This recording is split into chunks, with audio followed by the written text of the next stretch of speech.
Thank you all for being here, and we're going to turn it over to you. So,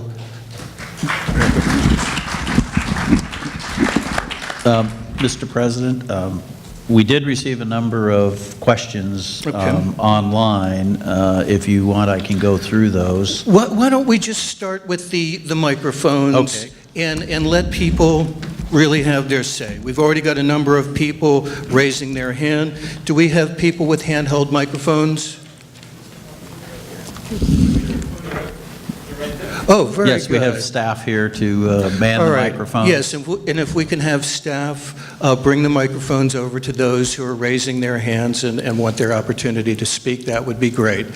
We have several gentlemen in this second row here all raising their hands at the same time. Sandy, I see you. Sandy's trying to get a microphone. Okay. All right, are these microphones on? Sir, what is your name? What is your UBL? And please, your comment. My name is Mark Milio. I have no idea what my UBL number is. I'm pretty new here.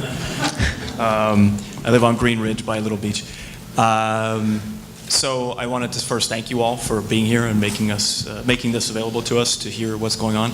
I wanted to strongly support Jack Worster's comments. To me, this seems like a tremendous opportunity to look at, briefly, look at what happened, how we got here, and then in moving forward and planning and charting a path forward, thinking hard about avoiding the mistakes of the past. I'm immediately thinking about some professional assistance to the board, perhaps, to make these decisions. We're talking, I think, about tens of millions of dollars that perhaps we wouldn't have to spend as fast as we are now. Not quite that amount. Well, let's just say a lot of money. Fair enough. I think that perhaps in situations like that, of the size of an association like this, sometimes it can help to have some assistance. And I also wanted to say I was very impressed with Rod's comments, his decorum, his style. So I don't know if there's any renewal option, but I think having him around longer would be important because he said some great things.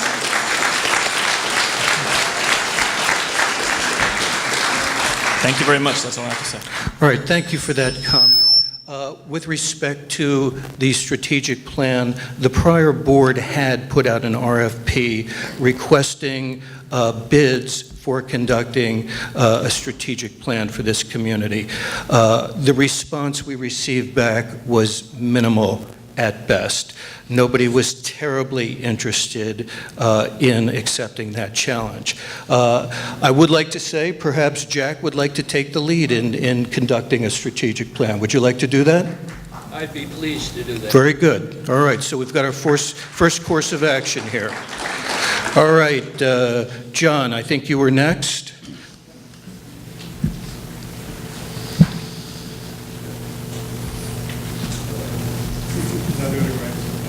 It is. Yeah, thank you. I'm number 516410. My wife and I live on Mountain Meadow South. We got a home there and an empty lot. And thank you, Rod, ditto to what this gentleman said, and I appreciate all the comments from the board. And I definitely get that this is a march forward into the future.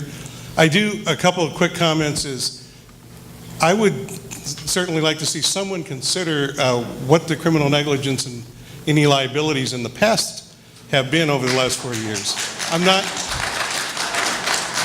I'm not suggesting that we focus on that. I got to admit, I do have somewhat of a concern as to what went wrong and why, but I think I heard today the answer from Jack and the board is the answer, particularly for the future, is just establish the CCRs and all the controls and governments in such a way that we know what we're doing and we know where we're going and we know if we're on track. So in the absence of that in the past, I get it. So maybe there isn't any. I just wanted to felt like, okay, my gut feels better because I said that. But I also wanted to comment that I think with the expenses and everything the way that they're going, I know that we've got some great people that work here. I've dealt with them on a couple of permit requests. I can't be critical of the effort that's given, but I think we spend a certain amount of effort on low-level or no-level work. Paint, fences, decks, homes, what color is this? Where are you putting your flowers? And I know that we want community standards, and I think it's great. One of the reasons that my wife and I chose to move here was because we wanted to have those kind of a standards and have that kind of community respect amongst the homeowners. However, at the same time, I feel like I'm sort of going through this cycle after cycle after cycle to get somebody to tell me it's okay to put up a fence. I feel like that's not giving us me as a homeowner, a great amount of return because code and I think the CCRs, basically what I would like to see is more of a how can we help you do what you want to do versus you can't do that till you get this approved. So, thank you very much. I'll be running, but I want to really compliment you and commend you on the job that you're doing, and I volunteered to an email to you, Doug. I'm ready to help, and I like that suggestion. You got a lot of super talented people that live here, and I'm sure that they're ready to chip in. Very good, John. We appreciate it. Rob? Rob Nevis, 564. Not working. Rob Nevis, 564. First of all, thank you very much, Rod, for putting this together and board. This board is really good. Hidden Valley Lake boards have been very good at doing a lot of studies, feasibility. We get a lot of reports done. We did this engineering report 3 times. We did it a couple times when I was here working for the association as well. I think that is that better? Okay, sorry. I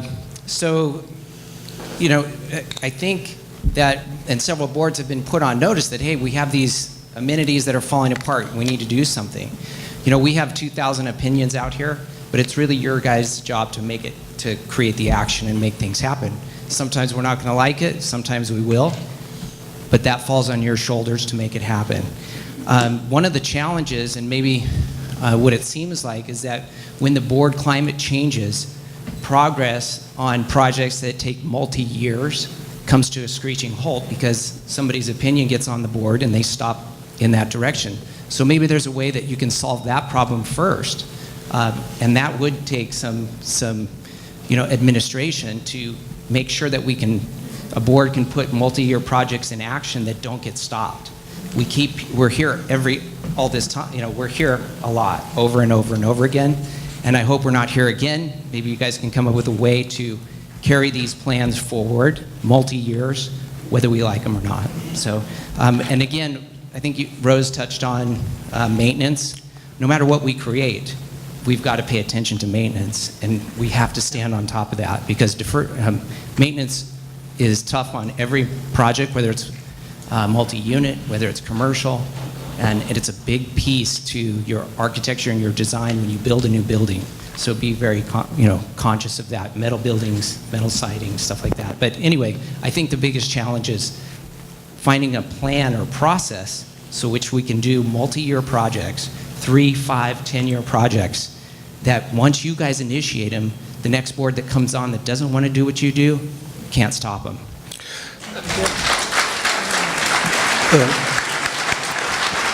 Rob, I think you've really hit on a very important point there. We have such dramatic and rapid turnover on the board. As of this point, I am the most tenured by a tad over Bruce, and we've been here for about 18 months. Everyone else is less than that. So the challenge of just keeping a board and moving forward has been a challenge at that. But I think your response is extremely on point, that with all this changeover, there is little continuity that can be expected. And we have fits and starts and so forth. So what I had suggested earlier was the idea of this process this year culminating in a vote by the membership to approve, so that there will be a clear statement made by the members of this community how they want to proceed. Perhaps that could be established as an annual thing to make sure that irrespective of board turnover, the will of the membership will be recognized and adhered to. So I think you've made a very good point.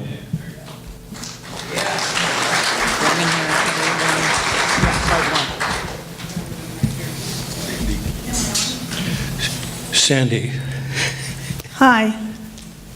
Sandy Bayless, 692 and 693 I've been here 15 years and have 3 generations, so I'm really vested in this place. I want us to fix stuff and do it right. So I want to make sure I know how many of you have read and studied the Davis-Sterling Act. Raise your hands, please. Oh, I'm so glad to hear that. I'm kind of surprised Mr. Sterling wrote this because it's kind of, I read every word of it, and it kind of says we don't have a choice. While that's partly true, if the majority of the members decide they want to do something different, we have a choice by an election of the members. So I don't think we should just say, we have an 8,000 square foot building, we're going to build another 8,000. In fact, I think it's 9,400. And Mr. Wood, I think all of you're wonderful, I respect you. You work hard, but I believe all your experiences in city managing, and you need to look at Davis-Sterling for loans for buildings, because I'm pretty sure you can't go past 10 years. And other than that, I just want to say that I appreciate all your volunteer work, and I hope that we can explore someday getting outside management, because nobody seems to want the job here, and Mr. Wood is having to fill in, and people keep changing. If they do the job, somebody doesn't like the way they do it, and they get fired. So we have no continuity. So think about that one a little, please. Thank you. All right, Sandy. I'd like to address a couple of the things you said. As for Davis-Sterling, Rod has been a city manager in the past, and as a city manager, they have a number of rules and procedures they're obligated to proceed under, which are called the Brown Act. And there is a remarkable similarity between the Brown Act and the Davis-Sterling. Can we have a little quiet, please? There is a remarkable similarity between the Brown Act and Davis-Sterling. Rod came in on the fly, and I think he's done a remarkably good job of adapting in a very difficult situation where in a community that always seems to have issues. So I think he's done a very good job in that regard. With respect to your comment regarding the lawyer's opinion, we do in fact have a number of established rules and guidelines on these things, most of which require supermajority votes of the members. We have 3,200 members in this community. We rarely get more than 1,000 or 1,200 or so votes in anything. So at best, we're getting a 1/3 turnout. In many of these things, that would require a supermajority vote, affirmative in one way. That would require double the turnout, double the voting, and all of them in agreement with that. So roughly 2,400 people. So these are issues, they're all valid. I very much appreciate your concerns, and this is part of the process that we'll try, hopefully, to come to some solutions and do better going forward. Mr. President? One of the things that I think that the attorneys were alluding to is this concept of implied warranty to individual property owners. There have been an increasing direction in the courts to say, notwithstanding the bylaws and CC&Rs that allow votes, those votes cannot deny the property rights of each individual property owner. And there have actually been a couple of cases where there was a vote and the court overturned it on the basis of individual property owners' lawsuits in that process. So even though the law leaves open those things, the courts have been moving. And I think that's what they're trying to allude to in their opinion. And that's still an area in the law that seems to be in flux. And by the way, to my fellow directors, if there's a comment that you wish to respond to, by all means, feel free to do so. There's a gentleman sitting in the front row.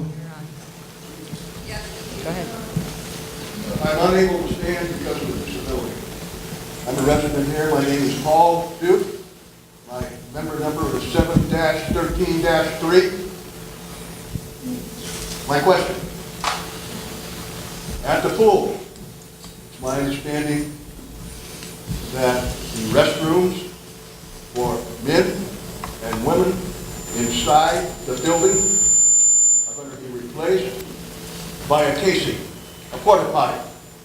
Is that correct? Well, I'm going to let Rod address that because he has been dealing specifically with it, but roughly. Please be He will. The current restrooms, and as you saw from the pictures, are not safe to occupy because of the mold issues that are in existence. The county has prohibited that. Yes, we're looking at getting what are known as portable units. However, these are the high-end portable units. They're not like your typical porta potties. They are often rented by Hollywood companies to use on set locations and those things with the showers and the toilets. So we have tried to get the best accommodations that we can, and they will be connected directly to the sewer system, so there won't be odors. There will be full electric and full water. So while they are portable, based on the documents that we've looked at and the photography of the units inside and out, they're not your typical county fair porta potties. I have another question. Are you saying that at the swimming pool, people who need to have nature call must go into a portable, standing, wooden, casey porta potty? No, I'm not. These are metal structures with... Are they porta potties?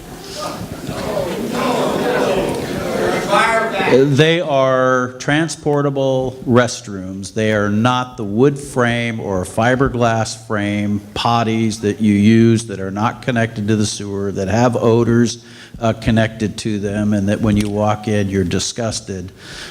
These are very high quality. They are significantly better quality than the restrooms that are in existence. And Mr. Duke, it's essential that we do what we can do in order to open up the pool.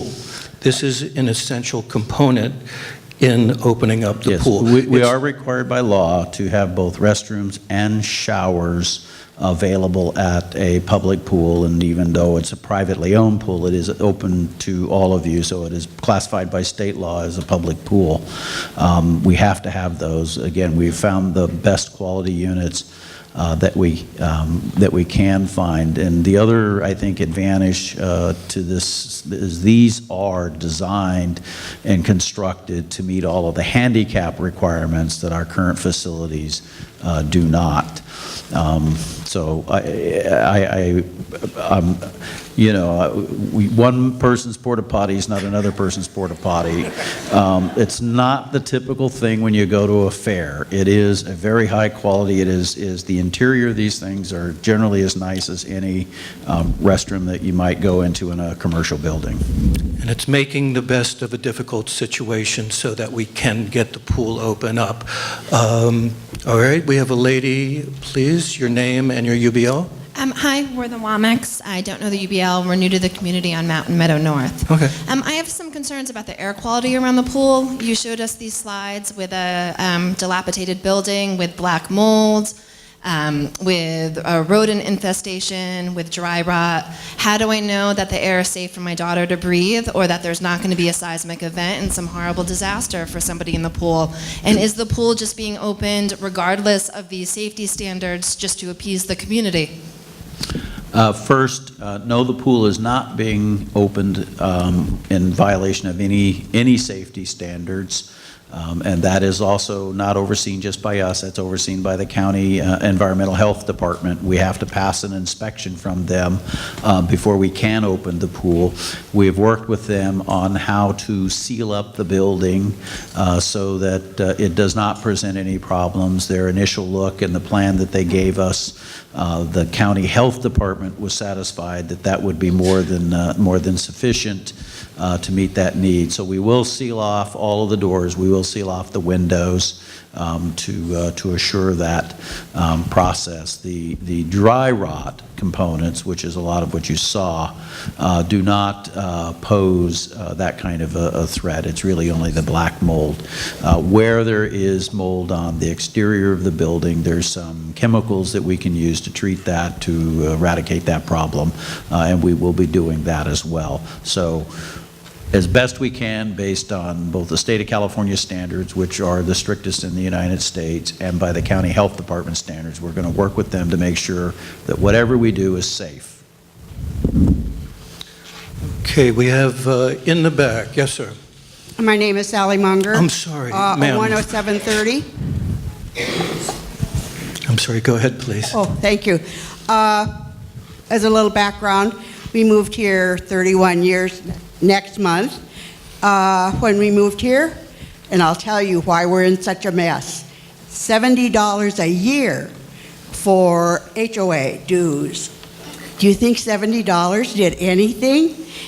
And we moved here, 10, 15 years after they were building homes. Went up to $350. That was so they could do roads. So over the years, our dues have never paid for any maintenance. Maybe once in a while they mowed a lawn, put in a little park, those kinds of things. So we're paying now for what was not ever done, which is beside the point because we have to do it. Second thing is, why are we talking about porta potties when you're going to spend up $100,000? Why not build a cabana there that's there permanently, maintained every year, has nice bathrooms, nice showers, and maybe even an area for a snack bar? I think it's insulting to have this nice a community and have people using high-end porta potties to go to the bathroom. I mean, look at what we have in the campgrounds. Look at what we have at the beaches. Can't we just improve that a little bit and have a permanent facility for itself at the pool? Plus, if we ever get a community center, I call it the country club. It's been a country club for a lot of years, guys. And then that thing would be shut off. It would never be entered when the pool is open. I don't see why we don't do that. Sally? And the third thing is we want to do studies and studies. Come on, guys, everything's falling down. We've got a wonderful chef who is restricted by how many people he can serve, which is what, 100? Maybe 125 if we use the decks at the Greenview. We need to do something so that we can bring some money into our community also. Sally, with question to your remarks of the portable bathroom facilities, it's a question of expediency. It's not a desirable choice. It's what we must do in order to be able to get the pool open for the great numbers of fellow members of this community who want to be able to use the pool and have their children to be able to use the pool. I understand that. I know we have to get county permission. Pardon me? But you know what? If we're going to, let's rent them 1 year and then build a cabana. Well, that certainly will be the larger picture, which we hope to arrive at from this series of town hall meetings. We do have a question of expediency at this point in order to get the pool open. But yes, indeed, we're not just going to go with portable toilets into the indefinite future. We will need to address the community center. Kay, you're up. I'm Kay Lopez, UBL number 568, and I want to find out, are you allowing now a member vote? Because they don't have to show up at a town hall meeting, they can vote by mail. Will we be allowed a member vote to decide what we're going to do with these buildings?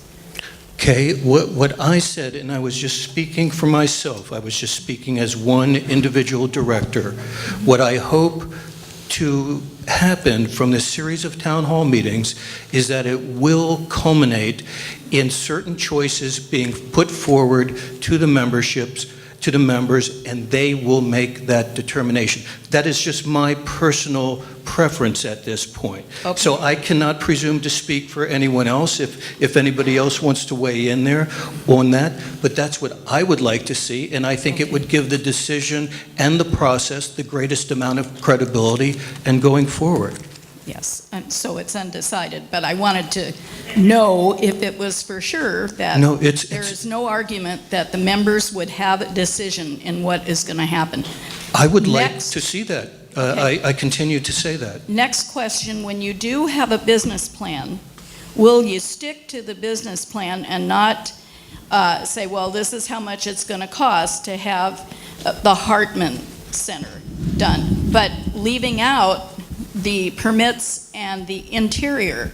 We need to know this is the price that it's going to cost, and we're not going to go up 1 or 2 million or come down. We're going to stick with what we have. And to me, that's the business plan that I would hope Okay, they would. a business plan versus a rebuilding plan are two Right. entirely different things. I understand that. Okay, but what specifically are you referring to? I'm talking about when you decide to spend money, are you going One. to stick with what you've decided, how much you've decided to spend, and not deviate from it? When we've decided to spend on what? Are you talking? On any of the amenities, just stick to that plan. Okay, Steve, our treasurer, is going to respond. As I mentioned earlier, and thank you for your question, I laid out a little bit in what's in our reserve study. And basically, for example, for the community center, we have a little over 2.5 million. So what we need to gather information-wise is how much is it going to cost us to tear down the building. You know, that's built into this price. Rod alluded to how much it's going to cost us to build a facility or a community center with the same square footage. So we're going to look at all these opportunities and see where we're at. We're not planning to build a Taj Mahal. We just want to replace the present building at the most acceptable cost. We just need to gather the information at this time. Okay, and then my last question is, if you tear down the buildings, and what are you going to do with the lumber? Because my thoughts are, there's kids, a lot of that lumber is very expensive, and a lot of it is very good. So rather than go to Home Depot and pay $10 for a 2x4, why don't we take that lumber that is usable and build bus stops for the kids so they're sheltered in the winter? Because across the street from my house, those kids are standing in the rain every bus stop, every time they go out to get the bus when it's raining. There's no shelter for them. Also, some of that wood could be used for the parks, benches, tables. I would not like to see that wood just hauled off to end up in somebody's backyard somewhere. I would like to see it used because it is our wood. We all paid for it, and we should use it here where we need it. That's So thank you. Thank you. That indeed is something that we will take up and look at. Obviously, we have to look at the cost effectiveness of tearing down a building and trying to take the existing structure and reusing some of that lumber. We just don't know right now if that's feasible, but we will certainly note it and look into that. We have a gentleman in the second row. I was going to say, the engineers looked at whether or not if it was demolished, there was commercial salvage value in the lumber, and they felt because of the extensive dry rot and extensive insect festation and the black mold issues that it wasn't commercially salvageable. There may be some opportunity for salvage that we may have because you can cut ends off and do those kinds of things. And then as Steve was indicating, then it's a question of if you disassemble the building to salvage the lumber, how much does that cost versus just demolishing the building? And that'll be something you'll have to look at and evaluate. Gentleman in the second row. Yeah, my name is Tom. Is it working? Yeah, 702030. Anyway. Your name, sir? Tom. Todd. Anyway, we saw the pictures there, and it's pretty sad to see that building deteriorated like that. If money has been allocated to repair these buildings and maintain them over the years, what happened to the money that was supposed to be used for those buildings? The money was not allocated in prior years, only in recent years. So it was never collected. I think somebody was commenting about $70 a year dues. It was never collected in a sufficient quantity to set it aside. They chose not to raise assessments. In other words, you built the building, hope it stands up. Yeah, again, if they had done their job and they had properly maintained these buildings, we wouldn't be here because there'd be at least another 20 or 30 years' life in these buildings. All right, there was a handout. It's 3 pages, and it's on a reserve study. And actually, this handout was from the 2014 reserve study that was conducted in-house, after which we went to a professional certified reserve study specialist to have this done. Now, a reserve study, for those of you who are not really quite familiar with the term or what it is a very important document, and it's a living, working document that essentially 30 years out plans what you need to do and what you need to spend in order to properly take care of your facilities. And the money has to be properly apportioned for those so that the money is there when it's needed. Unfortunately, that was not done. This is to address your question. These monies that were needed to be available were not saved and are not presently available to us other than a very small amount. What this required us to do, we did go with a professional reserve study specialist, the Browning Reserve Group, and they came up with a new study which determined our long-term liabilities for this going forward. Our prior study, done in-house by a GM, had indicated a necessity for saving $9 million in the 30 years going forward. What the professional reserve studies showed was that $22 million were actually needed. Now, this is not a science, but nevertheless, that's a huge disparity. And what that meant, that the savings that were being done on the assumption that we only needed $9 million for the next 30 years were grossly inadequate. Once we had the professional reserve study done, we bumped up the numbers hugely as to what we were contributing out of member assessments into what goes into the reserve fund. And the reserve fund is a special account where you can't just reach in there and say, okay, we need 40,000. It's a special account designed solely for that purpose. And in 2015 or 2016, I'm getting my dates mixed up already, we bumped it up to 1.2 million from well below that. The annual contribution for that year to reserves going forward. In 2016, the number was bumped up to 1.5 million. And this year, 2017, the number was 1.4 million. Contrast that, if you would, and you can determine this by looking at that handout that you had from the prior reserve studies.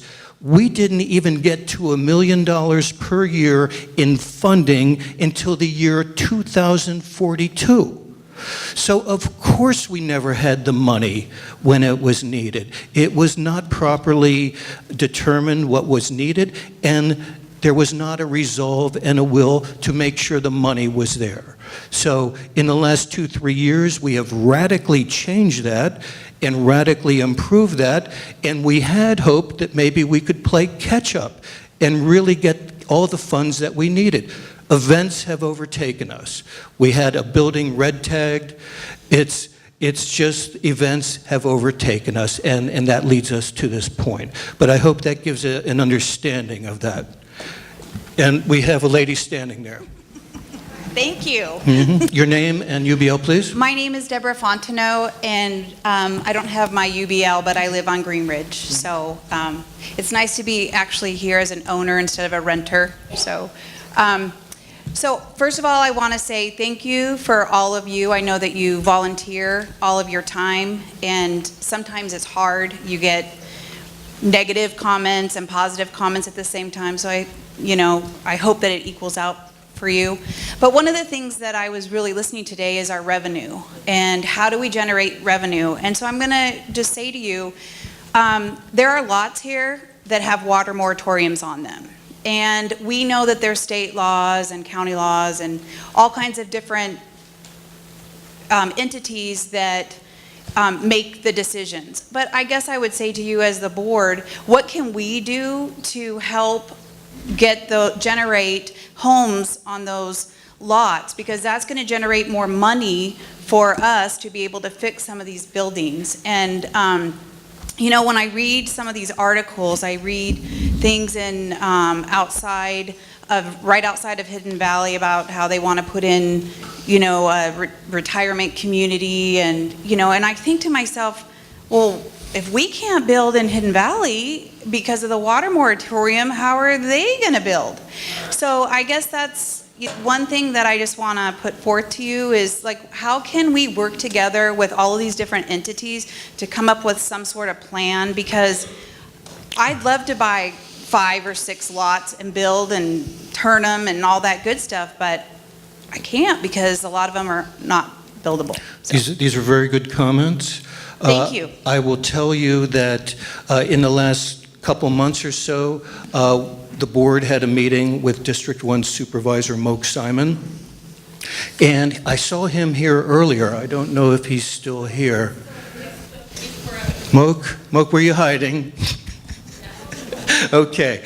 And we asked him his assistance in going to the government authorities and so forth that might help facilitate cutting the red tape and getting this resolved. This is a government issue, and we're hoping to elicit support from our elected representatives. And Moke, your ears were probably ringing. This is Moke Simon. He's our District 1 supervisor in Lake County. We are within his district. And Moke, I was just telling the members here about how we had a meeting with you, and we sort of enlisted your aid in trying to get the water moratorium changed or lifted so that we can have all these hundreds of vacant lots once again become valuable and buildable and increase the base of Hidden Valley and of your district. So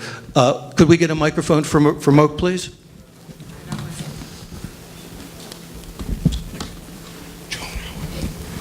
Good afternoon, everyone. I apologize, I was in the back out there. I was trying to lay low today. But absolutely, as soon as I was asked and called, it was one of the things I talked about in the election, being more engaged out here with Hidden Valley with the board. That is something that we're working on. I have talked to the CAO and County Council, and we'll be working on something and coming back to help with the situation that he is talking about the moratorium. So that is something that is very positive in our area, and we will come up with a plan. We'll get support from the county level, and then we'll move forward there. But being accessible is something I said in the election, and I'll always be. You can send me an email, you can call. If they call, I try and get back to them immediately. So thank you very much for having me today. That's really what I have to report on. But the moratorium is something we're working on, and it shouldn't be too long before we come back to you guys with something. Okay, very good. Mr. President?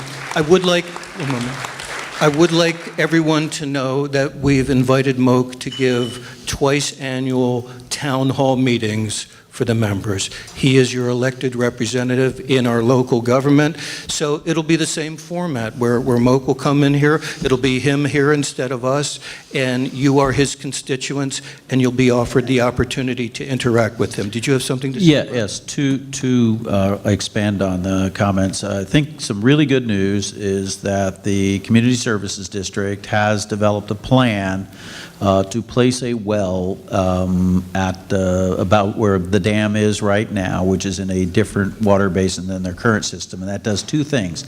It will generate enough water to offset the issues that the state of California has raised and why they placed the moratorium on us. So the initial feedback from the state, as I understand it, has been very positive towards that plan. Where we politically can all help is once they accept that plan, getting them to release the moratorium then and not having to wait until we get everything completely constructed because we can make those kinds of commitments. The politics in that are when the district reaches that point, Everybody needs to jump in and plead with our state legislators to fix the problem at that point, because we will have given them a solution that they agreed with. Now, the second half of that, in terms of looking at the revenues, whether it's from those lots or not, we are doing a business plan on all of our operations to look at where it's feasible to actually generate revenues, particularly from non-members, whether it's playing rounds on the golf course or the restaurant, and as a consequence, try to build in some profitability, not against our members, you already pay through your dues, but in other opportunities that we have, and that is being spearheaded by the Treasurer, Steve Earhart, and we're in the process of doing that. We are allowed by law to generate as much as 40% of our revenues from outside, and if you think about it in a different context, you look at the Greenview Room, it's a classic, it's open to the public, and can we generate more revenues? Now, on the good news on that, I can tell you that the Greenview has operated at as much as 250,000 plus in deficits in the past, and at this juncture, with our new management, we believe that by the end of this year, we'll be at break even and maybe in a little bit of profit on a go forward. So that saves a lot of money, and we're putting a business plan together for the golf course as well, to see if we can get that at least less of a negative in the process. So I just wanted to let you know we are looking at revenues. Very good. We have a lady standing towards the rear. Yes, ma'am. My name's Sylvia Wink. We have 4 generations living here at Hidden Valley. I'm asking the question, can the community center be torn down and moved away from the swimming pool as soon as possible so that our children are not up there swimming, and adults too, with the hazards that you have showed us? I personally I'm not going to allow my kids to go up there and swim until I'm sure that that place is absolutely safe. Yes, ma'am. Rod had addressed that earlier. Perhaps you could do so again? Again, our ability to open the pool is regulated by both state law and by the county health department, and we are working hand in hand with the county health department to develop a program where we can assure that that building will be sealed and not pose any hazard or health threat to the use of the pool. It's not only a matter of us complying for the law. I mean, you're us. We want to make sure you're safe. That's our #1 priority.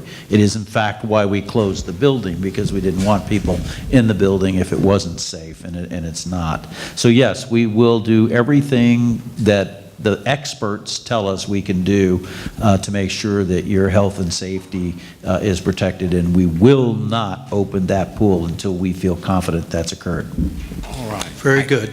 We have a gentleman in the back. Yes, sir. Your name and UBL? My name is Peter Ventura. My UBL is 31078.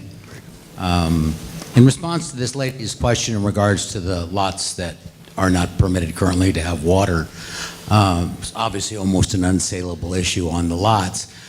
You have covered the Chromium 6 with the drilling of the new well, and that hopefully will bring us into compliance with state law, although state law is 1,000% stricter than federal law. Another issue in regards to that, and the CSD is working on it right now, and that is that we basically, they want to establish with the state legislators that we have a closed loop system. Since our water is treated and then put back onto the golf course, they consider that a form of a closed loop system, and that also will help in lifting the moratorium. On my issues, congratulations to the board for electing a straight-talking, intelligent general manager. The only unfortunate part is that he has the word interim before. Anyway, I think before and I appreciate the board's recommendations and reviews of all of these issues, but before we go forward, I think we do need to learn the lesson from the past. If we don't learn that lesson, we're going to repeat it. And the lesson from the past was that prior boards and board members were so pressured to cover the losses in the area of the Greenview and primarily, there were other losses, the Greenview and the golf course, which at times well exceeded $500,000 and even $750,000 a year, that they didn't know, they made the decision not to maintain our structures. And that was a decision they made. They kicked the can down. It was rather easy for each board because you only had to kick the can 20 feet. Unfortunately, in the last 20 years, that's 200 feet of can kicking. That was the problem. Please do not do the same thing with the roads by removing the reserves for the roads. I spent half a day walking up and down my road, spraying the weeds with Roundup that are actually growing out of the asphalt. And I don't mean along the sides, I mean right in the road. So we do need to maintain our reserves. Don't repeat the problems of the past. I believe that in regards to rebuilding these structures, if you got one that's red tagged, that's got to be number one.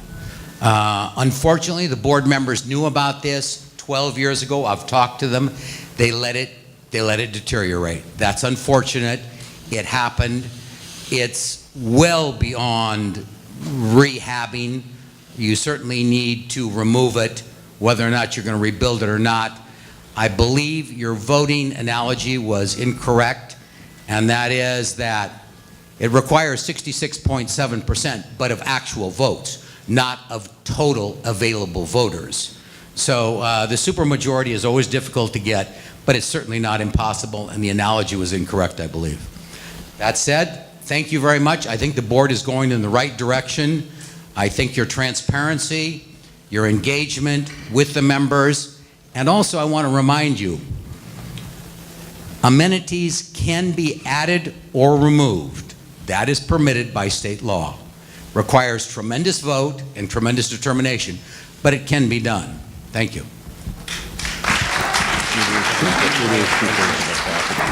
Okay, ma'am, we've already heard from you. We're going to go with this gentleman in the corner. Hi, my name's Jason, UBL 483. I understand we have these large capital projects. We need to get it replaced. But my question is what's going to happen to your smaller projects, like the park on the back 9? Or like you're asking about a bus stop. What's going to happen to these small projects? Are you going to take the money from that to put it to the capital project? Because you say there's a urgent need, but what about everything else? That's my biggest issue. That's a fair point. Everything has to be properly tended to. The finance options that I outlined during my presentation, the assumption there is that no money will be diverted from other projects. No money will be diverted from other projects to fund that capital for the very reasons that several of you have stated. We do not want to end up in the same place on other capital, and it doesn't matter whether it's large or small. It's all a requirement to maintain in good condition. Yeah, it was a response to the treasurer saying that they're moving money, they have some money they can move around. I just wanted to make sure that the smaller projects are not going to get neglected for these 3 large buildings. Right, I think what he was saying is that there's a certain amount of money that's being set aside now that could be accumulated before the projects are needed to close the gap and the money made up. I mean, so it's another option within the options. But I'm pretty sure I heard him say he wasn't proposing to actually not do those projects. There's a lady up front. On? Yes. My name is Judy Wand, 10612. I would like to commend you for illuminating the situation as well as you did. I am not here to blame. I am not here to complain about what has happened in the past. It's done, it's finished. I'm here to look at the best way to find solutions to make this community one in which I still want to live happily, to make this community one where my property value will go up, and to make this community one that I'm proud to live in. So, I think we need to look at prioritizing our projects, getting them done, not as fast as possible, but at least as expediently as possible, to make all of us happy where we live. In regards to, and I really wanted to point this out, in regards to your option of constructing a new, what used to be Country Club, now Civic Eyesore, when you talked about steel construction, I do know that the Eiffel Tower, I'm not an architect, I do know that the Eiffel Tower was constructed not to attract tourists, but to demonstrate the idea of steel cage construction, which is the basis of all skyscrapers. I do know that there was a community being built on the Delta some years ago when I was still young and working in San Jose, and they did advertise that all their homes were being built with steel structures, not because they were less expensive, but because they were less fire attractive and because they meet current earthquake standards. So I would suggest that be a selling point to use for constructing any new buildings that we have here. I like the idea of having community input. I think that's very, very important. I thank you very much, and I look forward to this board making decisions with our input that will, hopefully, make us all move forward in a positive direction. Thank you. Thank you very much. I would like to address a couple of things that you said. You mentioned prioritization of the projects, and yes, that is absolutely one of the goals of this series of town halls, is that through this interactive process that we can collectively make a determination what is the first or most urgent project to attend to. With respect to the steel, Rod has made mention, as he has experience with this, is that it really, and this is steel framing, we don't want anybody to think we're talking about a metal building, you know, that would be horrible. But with a steel structural frame, you have great variability and potential in internal design. And our present community center has incomprehensible internal design. It's 9,200 square feet with about 8 feet that are really functional. So this, if we were to go that route, it would really allow us to really assess what are the desires from the community for this building, what do they want it to house, and we can design it on a computer to reach that purpose. So it not only could be price effective, it might be the best way to go. But that remains to be seen in collaboration with the members. Thank you very much for your comments. And we have, yes, I can't quite see you, but I know you're standing. Carol Hansen, 71018. I want to commend all of you. I think that you're doing an incredible job, and I know it takes an awful lot of your time, and I want to thank you for that. My comments are mainly along the lines of income. It seems to me if we, or when we, build a new community center, or whatever we want to call it, some of the design might take into consideration the possibilities of making it an event center. That would bring in money, it would bring members of the community to our community, and it would be a nice thing. I agree 100%. One other comment, I'm sorry. We have a... I often have this effect on people. I'm sorry. Just one more sentence. I think that we have a beautiful new arena where our stables are, and it's a large one that could be used for junior.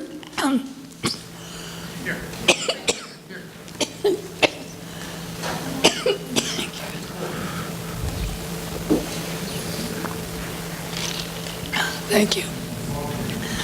Anyway, I understand that arena is large enough for like junior rodeos and junior horse shows. Thank you. Yes.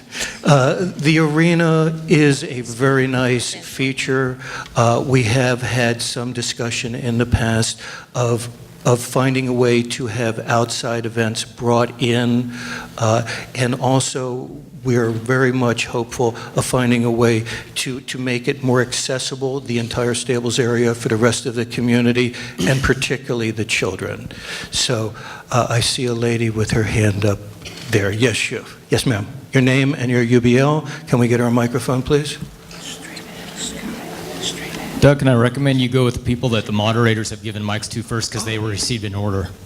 Sky, I didn't see you hiding behind that thing. Okay. I've got Rotten Tomatoes I can throw if you want. Hi, my name is Gwendolyn. I don't know my UBL. I'm on Stonegate. I really am looking for clarification, I guess, on what the actual laws or rules are about changing how we do our facilities, because I'm hearing different things from people in the audience than I am from you. In terms of if we don't want a 92 square foot community building, what do we need to do to address that? And if that's actually changeable by vote, as some people have said, or not, regardless. So that's the first thing. Second thing, I'm wondering about prevailing wage, like as we're collecting bids to do or not do these different projects. Do we need to hire companies that are offering bids based on prevailing wage? And how are we going to invite local builders to participate in that bidding process? Rod, let me see. Your first part of your question was with respect to what is the accurate information if we wanted to go with a different footprint or something of that nature. And I do think we need to clarify that for everyone. Suffice it to say, as of now, it would constitute or require a very large vote of the community in favor of that. And it would require an affirmative vote of the community that is about twice the extent of what we typically get. But I think it's a good point. We do need to completely clarify that. So Rod, if we will get additional legal advice in terms of those options, as I'd indicated. At least my understanding in talking with the attorney is it is supermajority of the lot owners, not just the people showing up to ballot, because every lot has a legal entitlement. Meaning property, property. you're saying. Each property has an entitlement to those assets of the corporation.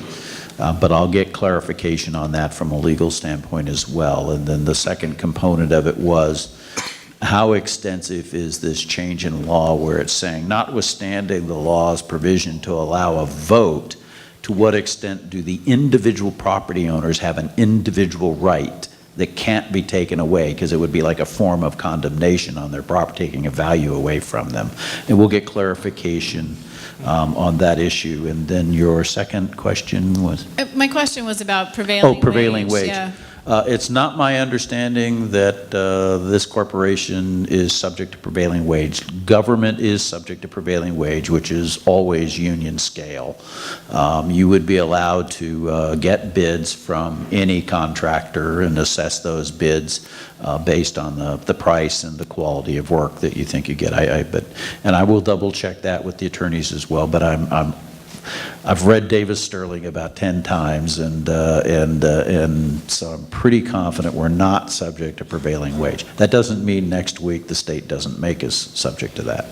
Well, and then also the last part of my question had to do with how to reach out to our local community in terms of getting bids and not just invite people who have giant contracting companies from outside our community. Let's say that you did go with a metal frame building because that was the cheapest. No, metal frame building is actually manufactured in a factory and then shipped out.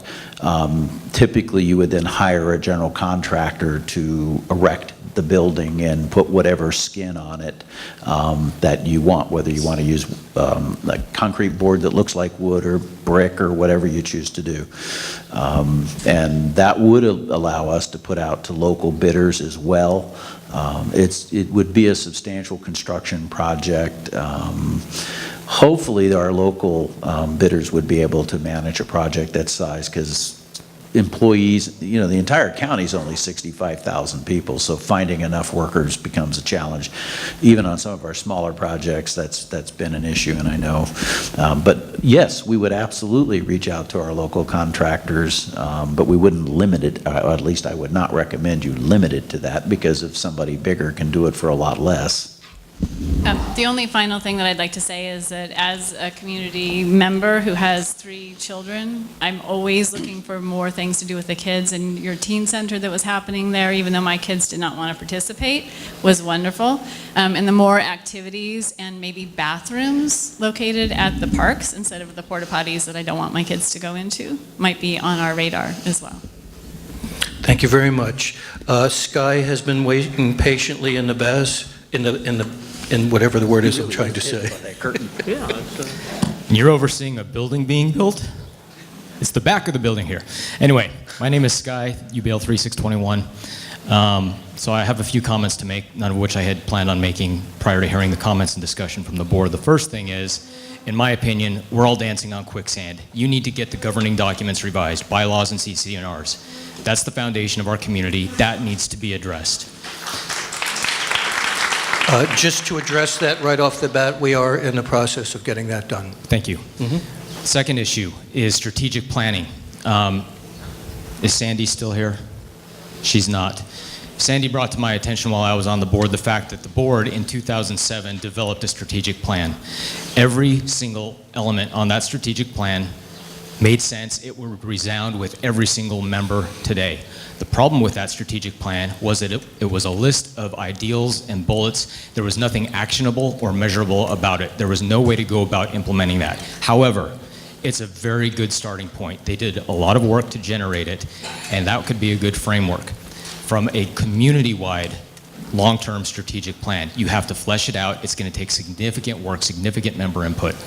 But in the absence of a company that's going to come in and help us with that, Jack, you and I can talk more if you want offline about that. The other piece to that is that we have long-term significant operational and managerial issues that we have been aware of and trying to address. It's slow going, but we laid out a roadmap, or we started to lay out a roadmap, and I addressed the board about this on Thursday. I suggest that, Jack, you take the lead on that as well, because that is going to set the framework for improved efficiencies, improved member value, and customer experience from what we get for our member dues that our staff delivers to us.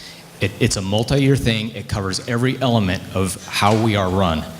It's not going to be a highly visible thing to the members other than the end product, but there are several critical components that we've had huge holes in for a long time. So those are 2 pieces that I strongly encourage you to work on. I'm happy to talk to you about it for what that's worth. Do you have a question, real quick? Thank you, I'll be seeing you. Thank you. Another comment that I want to make is in regards to our reserves and how you presented it, Steve. You know, I love you and I respect the hell out of you and everything that you're doing for us, but I think the way in which you presented our reserve status was misleading, or it could be misunderstood. And a comment was made over here earlier about, well, if we have this money saved away, what are we talking about? Well, yeah, we have $2.7 million earmarked for community center project in a couple of years. That's not saved. That is identified as being needed at that time. Our reserve funding status is close to a quarter, between a quarter and a third right now, which means we have saved and are on track to have saved, by the time projects become due, only a quarter to a third of the funds we need to meet all of our financial obligations. So when you start talking about a big pot of money several years down the road of $2.5 million that we can access, we are only saving a third or a quarter of what we need for that $2.5 million several years down the road. So we don't have a stash of money to borrow from. Yes, we can adjust things, and we have adjusted things. That it's just a planning tool, as I've hammered everyone with before. But we are in a very, very, very tight financial situation with limited options, and simply shuffling things around and how they're inventoried in the reserve study is, as Doug said, business as usual, kicking the can down the road. And the smaller projects are going to get dropped if we do the big projects. The big projects have been dropped because we've done the little projects. So the board has worked the past 2 years on our reserve study, our funding plan, and our budget, and we've started implementing aggressive but doable assessment increases to properly fund the reserves so that we don't have to go to a special assessment, we don't have to go to a loan, and that we can meet all of our financial obligations along the way. The garbage fire that happened with the community center, that moves everything up. It puts us in a worse financial situation, so we are looking at a funding shortfall than what we had originally anticipated we could squeak by with. So there's something that needs to be resolved there. So that's a problem that you guys have to figure out. I don't envy you for that, but I know you guys know the situation and can do that. The final thing I want to mention is that if you guys want to put an actionable project to the members via vote in November, having town halls and having the necessary discussions you need to have, it's not going to happen in this time frame. You need to get member surveys online and in paper in the office ASAP. If you don't have the staff that can do that right now, you need to contract it out. Your inspector of elections has the built-in tools to do that already. I suggest you explore that option and start engaging the members from this day going forward on a regular basis. So that's all I have to say. Thank you. Okay, thank you, Sky. And for those of you who might not know him, that was Sky Pyle. He was a former board president. I do want to address a couple of things that you said that I'm going to ask Steve to respond as well. And we also have our consulting CPA, Adam Haney, sitting here, and I think it would be a good thing for him to weigh in on as well as it pertains to the reserve study. Specifically with respect to the surveys, this is something that I have been advocating for quite some time. We have a new website template we're trying to get up and running, which would give us survey capability. I certainly hope we can do that to get efficiency of scale in finding out what people think. So Steve, would you like to respond to any of what Sky said? I would really like to turn it over to our expert, Adam Haney, to address some of the issues that were brought up by Sky with regards to the reserve study.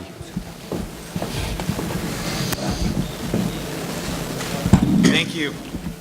Thank you, everyone, for being here, and thank you to the board and management and leadership team here to make this event happen. I think it's a great thing for Hidden Valley Lake Association to be working on this.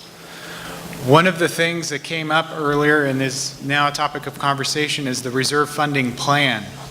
The reserve study as a whole takes a look at all of the components, the major components within your community that need to be repaired or replaced within the next 30-year window. Browning Reserve Group has gone through and completed a comprehensive list of components, applied estimates to their useful life and their remaining life based on what they knew and understood at the time that they conducted that inspection. They then prepared a reserve funding plan that said, okay, now that we know how much we're going to need to spend and approximately when that will occur, how are we going to pay for those major repairs and replacements? We worked with the Finance Committee and the board at the time to come up with a funding plan that worked based on the information available at the time to be able to avoid cash shortfalls. However, as Sky was correctly identifying, the percentage funding is very low for your association. So a critical element is to monitor that funding plan for any potential shortfalls. Timing is everything when it comes to your reserve study and your reserve funding plan. Changes in the timing or changes in the amounts for those costs of replacements will have an impact on the overall funding plan. So while we don't have details today about, first of all, what does the community want in these buildings, we do know that we need to address or reevaluate that funding plan as feedback comes in and more information becomes available to better assess the reserve funding needs and then determine how we're going to get from point A to point B. There are many different options available to the community. Rod addressed a few of them already, including timing. We don't know how much time we have to replace certain buildings, but it sounds like we're working with a tighter timeline to be able to complete all of them. The more time we have to accumulate funds, the better off the community will be in terms of being able to meet those obligations without large regular assessment or special assessment increases. So timing is a variable.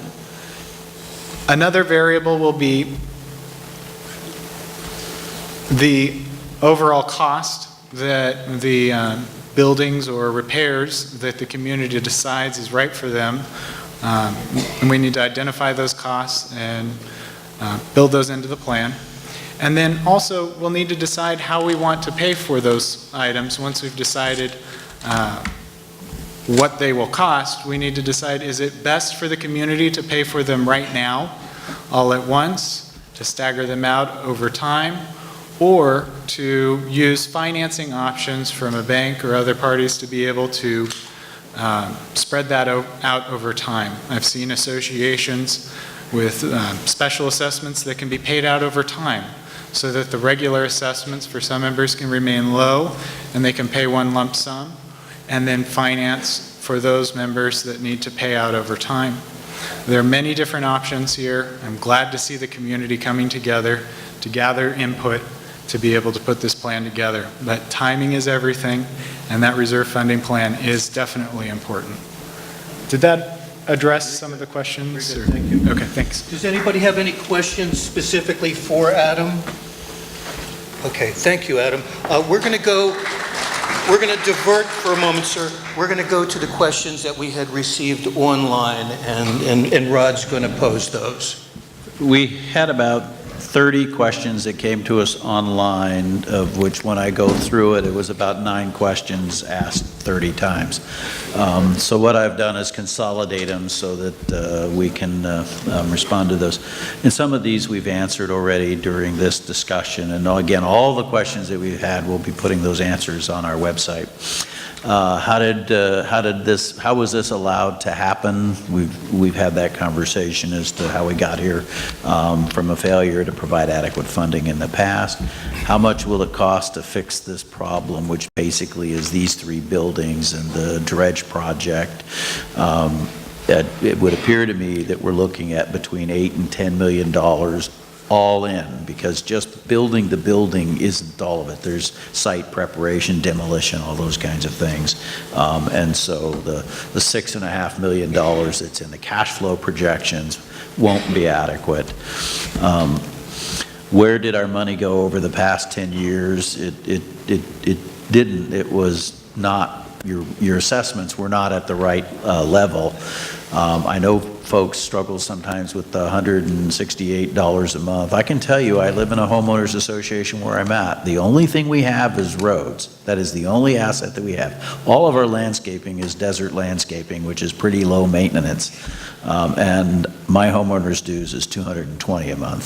So you get a lot of amenities here, I'm telling you, for the price that you pay. But the reason why, again, is that the assessments were not set at the right levels in the past. Why can't we close the golf course and use that money? Well, the golf course is an amenity just like the community center, and you don't have that legal option. And again, I've already agreed that we'll get additional legal clarification under what circumstances could you abandon amenities and assets. Can we charge user fees for the buildings?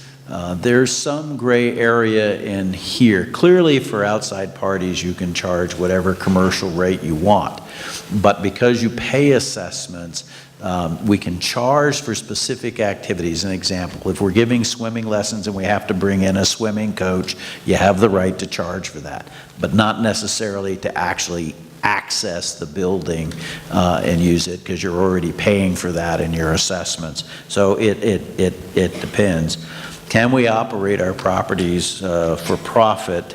Yes, we can, up to a point. We can generate up to 40% of our revenues from profit-making ventures in our facilities, and that's not limited to the golf course. That could be the stable, that could be, so if you had outside activity, so you did have the horse show or whatever, you could definitely charge and try to make a profit on that. I don't foresee, and I would be very pleased for you if you actually ran into a problem with that 40% cap. But we are a long, long ways from getting there. So yes, I think there's a lot of opportunity, like people have suggested, having larger events where we can charge folks for those activities when our building's not used. What constitutes an amenity? Everything is technically an amenity. The streets are an amenity. Okay, the open space is an amenity. The ball fields are an amenity. The golf course is an amenity. Everything that's not your personal property, your lot, your home, is an asset owned by the corporation, your corporation for which you own, and is obligated to be maintained in good condition. Is the Hartman Building on homeowners association owned property? Yes, it is. We do own the property and we do own the building, even though it's outside the gates. It is an HVLA asset. And that's pretty much the summary of the questions that came in. I'm sure there's additional ones on my computer back in the office that I haven't seen yet. And again, whatever comes in prior to this meeting, at this meeting, and after this meeting, we will respond to and post so everybody sees the question and everybody sees the answer. Very good. We're going to have this gentleman in the front. We'll be followed by the gentleman in the white with the sunglasses who had previously wanted to say something, and the lady over there will be third. Yes, sir. My name is Charles Berry, 8252 and 8251. I have several thoughts. I'll be brief. First of all, whenever you invest in folding chairs, please get deluxe padded folding chairs. We'll put that in a reserve study. No, put it in the bylaws. Number one, the dredging presentation had said absolutely nothing about the necessity for it or even the desirability for it. Maybe it's self-apparent to some people. It's not self-apparent to me that we need to dredge. I'd be happy to hear more on that. Two, I've read the two community center reports on the website, but there's really no prominent link to them. You have to scroll down and there they are. You just stumble across them. Could we have a link at the top of the page that refers to reports so that they're easy to find? Three, those bathrooms. At one point, somebody said you can buy them for half price. Why don't we buy one for half price? It was not half price. No, that's what you said, $50,000. That was the number. No. What we said is that the cost was $100,000. When we're done with it, the resale value is half price. Well, let's get one of those resale ones. If we can find one, we will. Okay. Also, in terms of this in-kind issue, at some point, could you please tell us what statutes you're referring to, where that language appears? And with regard to in-kind, in terms of analyzing the in-kind nature of the replacement, perhaps the Hartman and the community centers could be considered together in terms of what is replaced in kind. The in-kind, I'll address that right now. The idea of in-kind is that it is clearly a replacement for an existing amenity. There are some in this community who, if we requested an additional square foot, would then say this constitutes a capital improvement and this requires a vote and so forth. So the desirability of an in-kind replacement is something that is covered by our existing rules. I'm reminded of a building truism when I saw the presentation, and that is that a flat roof always leaks. How about no more flat roofs around here? Always. Always. And I would like, consistent with some other opinions we've heard today, I'd like to see a large open space, and I'd like to think more about the youth in terms of summer programs or even all-year programs, basketball, volleyball, and a large place for dancing for us and any youth that might want to participate. The gentleman that mentioned spraying chemicals, I thought we were barred from spraying chemicals here, including Roundup. I thought that was against our rules. And so... He's a lawyer, by the way. So am I, or so was I. Okay, you can sue each other. At one time, no I'll longer. switch no to longer. white vinegar. And that's enough. Okay, very good. Thank you very much. Did you want to respond to his earlier comments, Rod? What was the Again, first? there's a legal issue as to what you can or cannot continue to do. Again, I've agreed we'll get additional legal expansion on those questions, whether you can vote out the improvement or whether you can do something smaller, and under what circumstances can you do that. Yes, I think legally you could combine the community center and the Hartman and build a 16,000 square foot building in one location as opposed to two 8,000 square foot buildings, because I believe that would qualify under the in-kind. It's the amenity itself and the space that's the requirement. And the in-kind requirement itself is saying you had an obligation to maintain what you had in good condition at all times. If you fail to do that, then you have to replace what you've allowed to be deteriorated and not usable anymore. There's been a number of lawsuits, mostly Superior Court, so they're not recorded cases, in which homeowners have been in fact ordered by the courts to replace what they had. But again, I'll get an expanded opinion from our legal counsel on that issue. And I know you had one other. What statute? I have no memory at this point. I mean, I've read Davis, but I haven't read the specific statutes and memorized those. And the other main point was dredging. Is it merely desirable, or is it bound by law? The amenity of the lake included the right to the homeowners around the lake to have docks and boating, and the shoreline is silted up, which now precludes much of that activity, particularly in the lower lake periods. And it was the conclusion by previous legal counsel that we have a lawful duty to protect that asset of the homeowners boating along the shoreline. And so we have to remove that silt in order to restore to them that use. I can tell you I am familiar with a specific circumstance in another city where that same issue came up. It was litigated, and the courts did order them to dredge.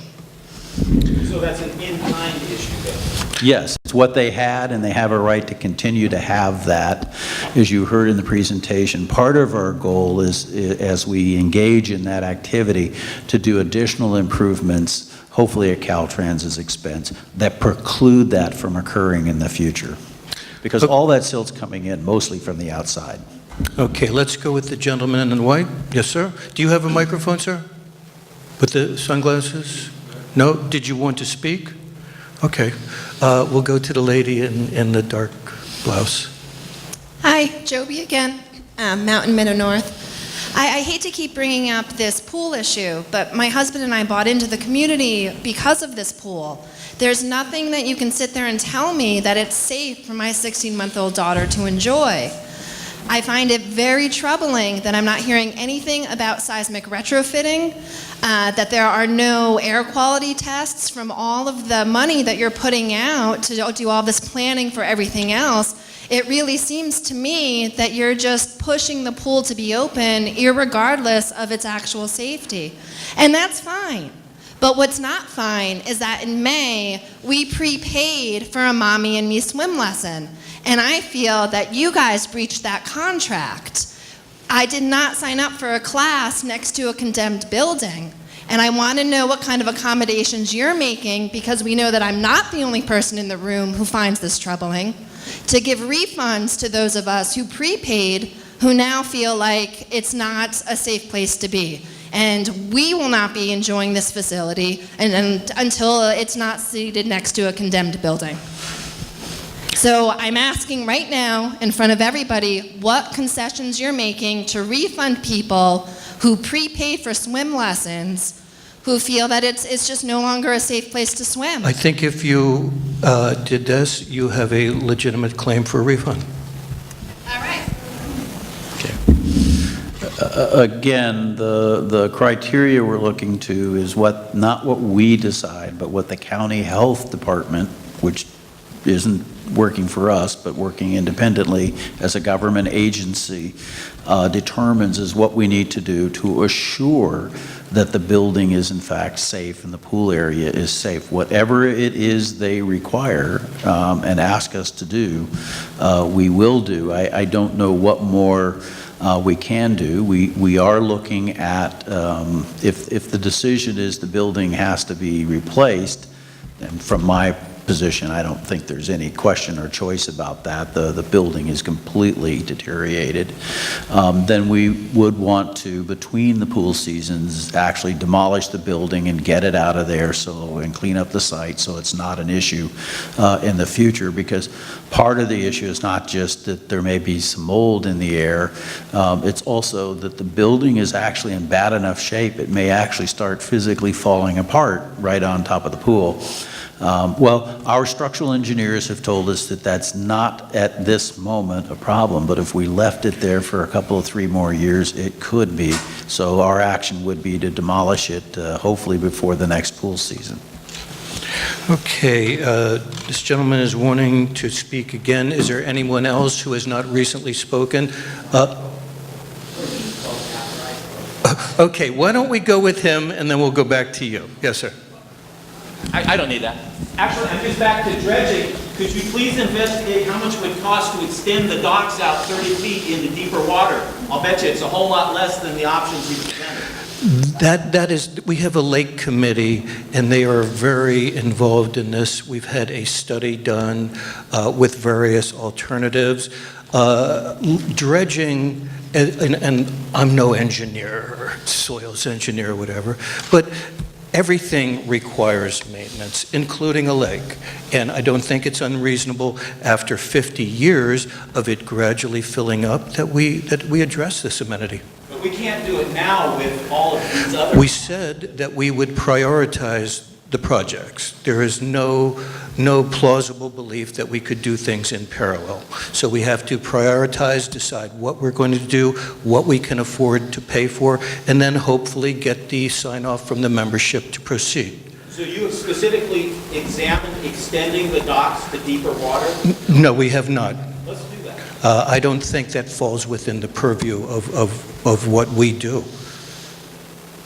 That's private property, their own private docks. I don't think that's our responsibility to extend their private docks further out into the water. We could pay for it and be a whole lot less than the amounts we've seen today. Well, those folks bought a piece of property that's faced on a certain component with a right to put the boat there. If we do no action, it will continue to silt up, and pretty soon there will be less and less, and we keep extending the docks. I think they have a legal right to have what they bought, and I think the lawyers would agree with that. But I will, as I indicated, get a further legal opinion on that. But the issue is the rights of the people on the lake, and people who don't live on the lake don't have the right to take that entitlement away from them because they don't want to pay for it any more than you have a right to take the pool away or the golf course away in that process. And that's the issue. It's not about just saving money. It's about people's rights that they bought and paid for when they acquired their property in that process. I do also have some cards here. So. Okay, let's go back with Peter, then we'll go to Eric. That's Eric, right?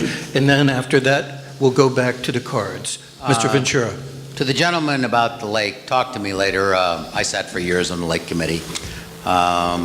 I would assume that would be the 4th project that you gentlemen would list, because although it is silting up, it is silting up at a very slow rate.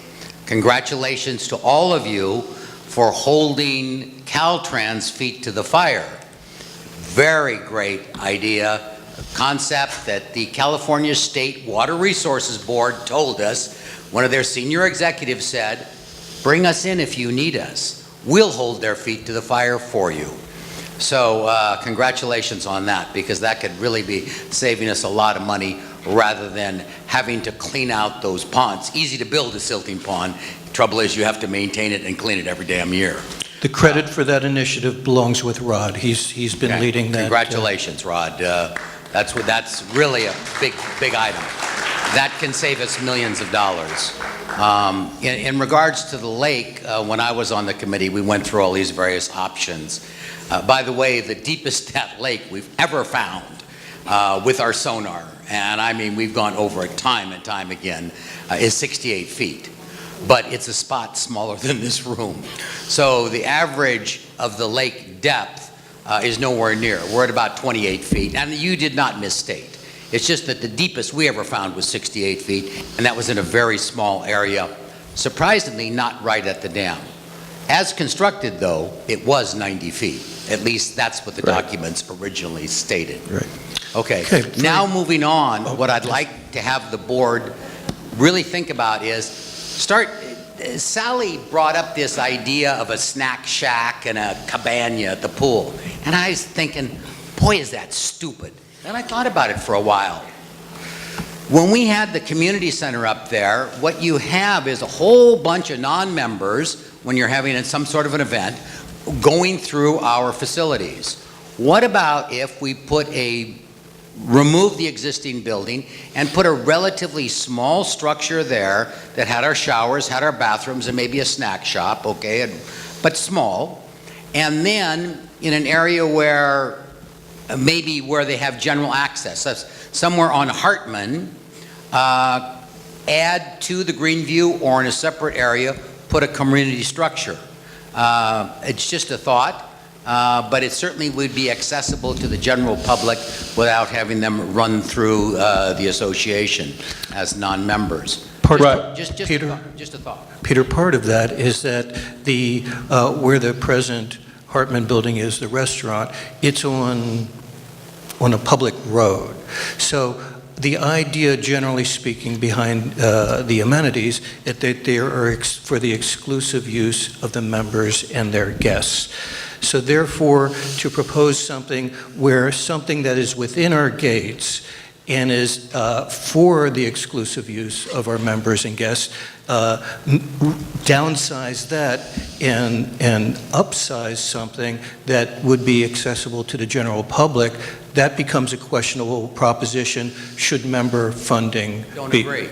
Okay, well, you're welcome to disagree. Because for the simple reason is that you have previously spoken about revenue generation and putting it out for special events.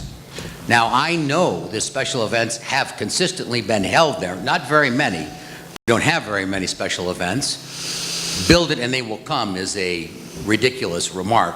But anyway, there have been many non-members uses of that facility booked through a member.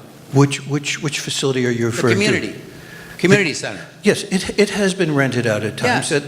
That's correct. For non-member All right, uses. but So for don't tell every- me it's got to be an exclusive and it can't be somewhere For on Hartman. every member of this community, I'm posing this question to you.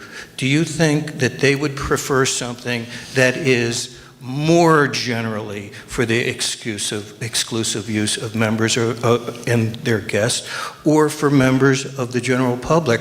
I believe it would be, they would prefer to spend their money on something of which they would be the principal beneficiaries of. If it has access to a public road, you can go either direction or both. Okay. If you have it where it is, you have a problem. Okay. All right, these are all things that can be considered going forward, absolutely. Eric? Just before we move on, I just want to answer. You had another question there. The lake bottom that you saw on the slides were established by some recent bathymetric measurements of the actual bottom of the lake. And we're also getting a second series of bathymetrics that'll be a little bit more specific to get exact elevations, so that we can calculate if we did deposit the dredge into the lake, that A, what would it involve, and B, that it does not affect the quality of the lake. And I'll just add on, since we're talking about the lake, one of the cards I had is the dam and all of the dirt under the lake is owned by HVLA. The water belongs to CSD. Okay. issue with the lake is that, in our thinking with the lake committee, and I don't know what the current but to move the sediment from the shoreline and dump it in the lake was an absolute absurdity for us. If you're going to do it the right way. It's going to cost more money, but remove the sediment. The Lake Committee was not in favor of that alternative. Let's go to Eric, please. Wait, there we go. My name is John Killips. That's not the first time that I've been mistaken for Eric. Really? UBL 357. I live on Spyglass. My wife and I live down there with one last child. Anyway, I wanted to thank you guys for changing direction with the board, being more transparent. Loved your report. Rod, thank you.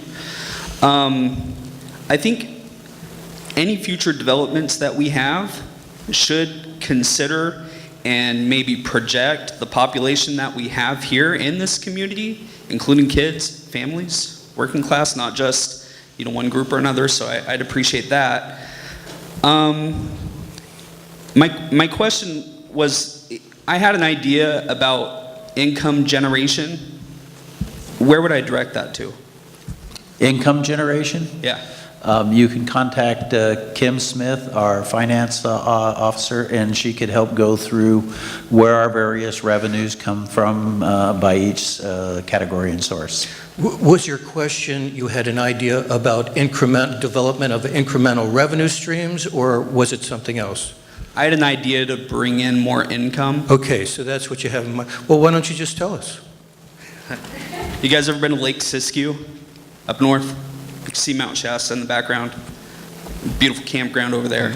Anyway, they have these floating bouncy houses on the water. Kids pay for use, families pay for use. It could put people to work too.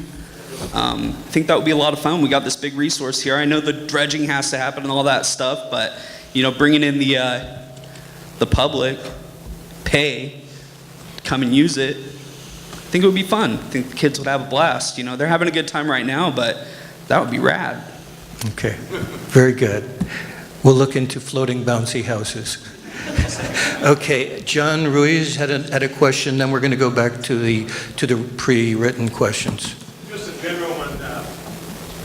We own the land, CSD owns the water, and this may sound silly, but who owns the fish? Steve does. Yeah. The state of California. Seriously? Oh, yes, all of the fish in the lake are regulated by the state of California in terms of all their wildlife, fish and game rules and regulations. They are considered a creature of nature, which falls under their jurisdiction. Our responsibility as a lake operator is to make sure that we do no or de minimis harm to that wildlife. And that answers my question. Everything that we're doing is in light of keeping that safe for the existing population. As far as what we're going to do with the lake and the dredging, we're also considering the health of the fish. Oh, yes, not only us and the biologist we've hired, but at least 6 separate state and federal agencies will have to agree that what we've done will not cause any undue aquatic harm. Okay, yes, sir? Why not put a sign out there on 29 advertising the Hartman, the cafe? I mean, you got a lot of traffic. A log point. We do have a sign out there. We have repaired it. It was damaged. We've actually been held up until just recently of being able to put a sign on it because it's been so muddy. But we've been ready. The billboard itself used to be a billboard, and then it got damaged, and now it's back to being a billboard. It's just lacking the paper. So all we got to do now is get a consensus of the board, hopefully at our next meeting, of what image do they want to put on the billboard. Okay, Rod, why don't you go with some of the questions that you had? Okay, question is how can You'll be next, ma'am. How can we make decisions on spending money when the fiscal year doesn't end until June 30th and we don't know how much money has been lost? One, our fiscal year is actually the calendar year. Government ends on June 30. Ours is actually December 30. We use the calendar year. I'm not sure what is meant by how much money has been lost, if that's that we've spent more money than we planned on spending. We did spend more money than we planned on spending due to the winter storms. You may remember we were out there almost around the clock, keeping the storm drains unclogged. If it's missing money, our audit says there's no missing money, and they've independently looked at that. And if it's the money we need to do these projects, that yet is to be determined how we accomplish that. How can we be reassured that the board will honor its fiscal responsibility to spend its money wisely and prudently, as has not been done in the past, meet the needs of the current population rather than the old guard, keep costs to a reasonable and fixed amount? There are no guarantees.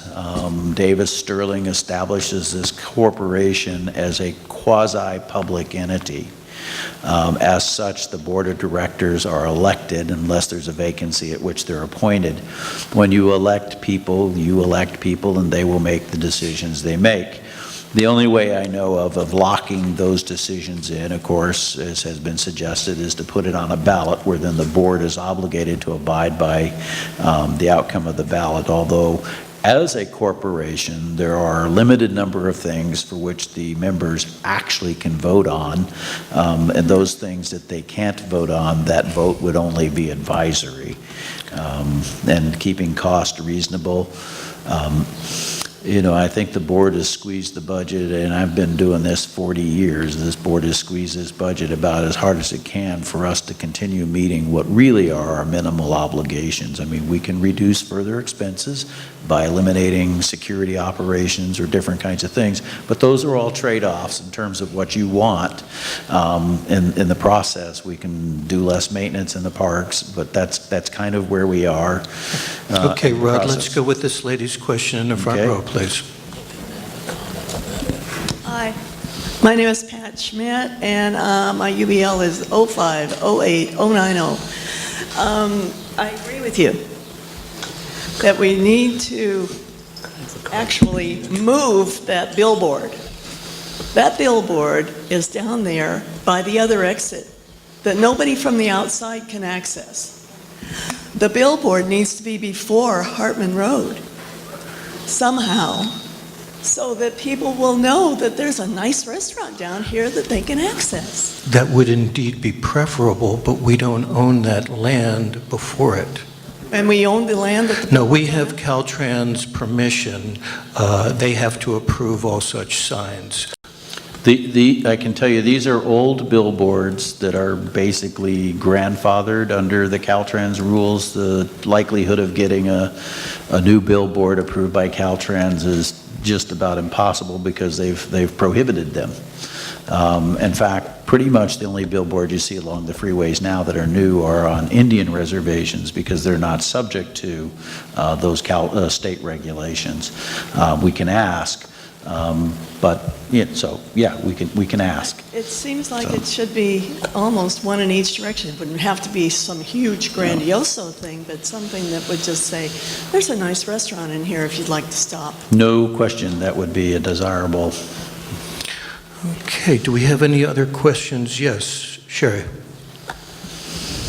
Okay, I just wanted to address to everybody that I think some of us have forgotten that we faced a recession back in 2008 through 12. That has not been addressed today.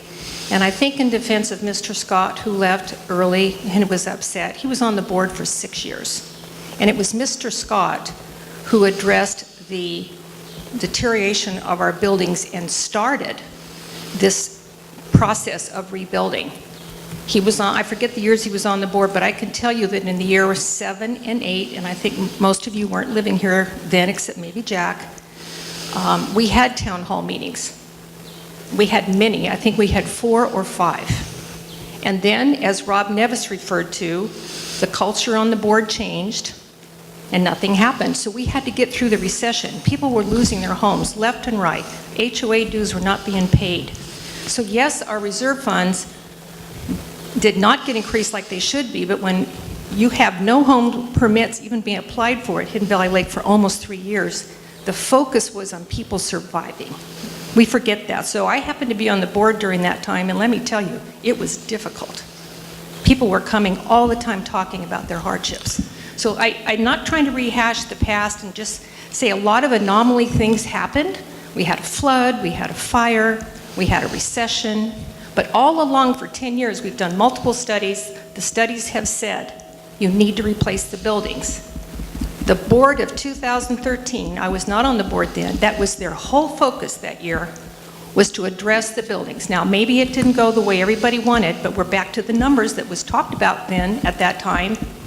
And in January of 14, there was a proposal to repair the community center for a cost of $200,000 to $300,000 to give the community time to address the issues of Hartman and the other facilities. There were bids that went out. There was a roofing contract for $100,000. There was a window replacement for $40,000. And the board of 14 and 15 chose not to do anything about it.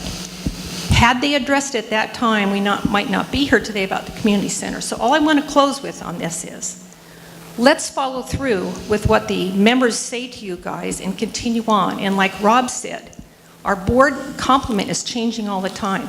The boards need to carry out the focus of what boards had done before, otherwise we're back to ground zero. Thank you.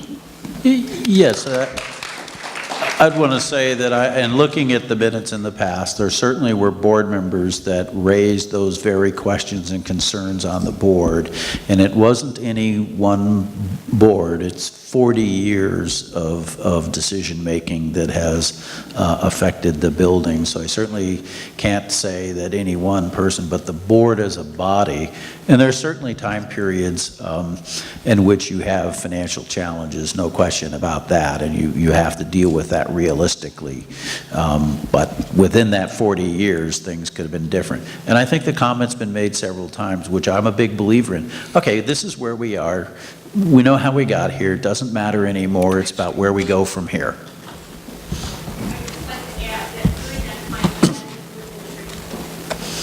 Yes. Okay. And I still have a bunch of cards. Okay, let's go back to the cards. Okay. Business is not an amenity. We pay for golf course, restaurant, equine facility, etc. We have no say in salaries, equipment, negative cost. Attend, please, sell, lease, or close these businesses. Again, under state law and under our CC&Rs, these are not businesses. They are by law amenities that we are by law required to maintain. And you're not allowed to just decide to close those facilities unless there are some other special circumstances approved by the property owners themselves in the process. So they are not businesses, they're amenities. You are allowed to allow outside activity by law that can generate revenues up to 40% of your total revenues in your budget. That's what the law, and that's actually the IRS codes in that process. So you can charge an outside person, like at the restaurant, the full price in there, and you can charge normal rates at the restaurant, even for members in that process to generate revenues, but any profits over and above the operating expenses then are limited by that 40%. If pool is closed, how will you handle refunds for prepaid swim lessons? Is agreed? We will refund them. Anyone who does not want to go. And again, I want to stress our number one concern, which is the very reason we went up quickly as soon as we got the engineer's report and closed that building, is the safety of our members. That's our number one concern. And we're going to try to get every assurance we can from the experts as to what needs to be done to assure that. Why would you dredge sediment out of the lake and put it back into the lake? The reason for considering that option is it is by a wide margin the least expensive, and based on the bathymetric analysis and based on the aquatic quality conditions of that, the biologists have concluded that could be done without causing any adverse impacts on the lake in that process. That's also been looked at by the Lake Committee and our expert on the Lake Committee for that. And so that's why you would do it. If you can do that for $650,000 versus $1.6 million, I think was the highest priced option. That then is an option on how to keep those costs to a minimum.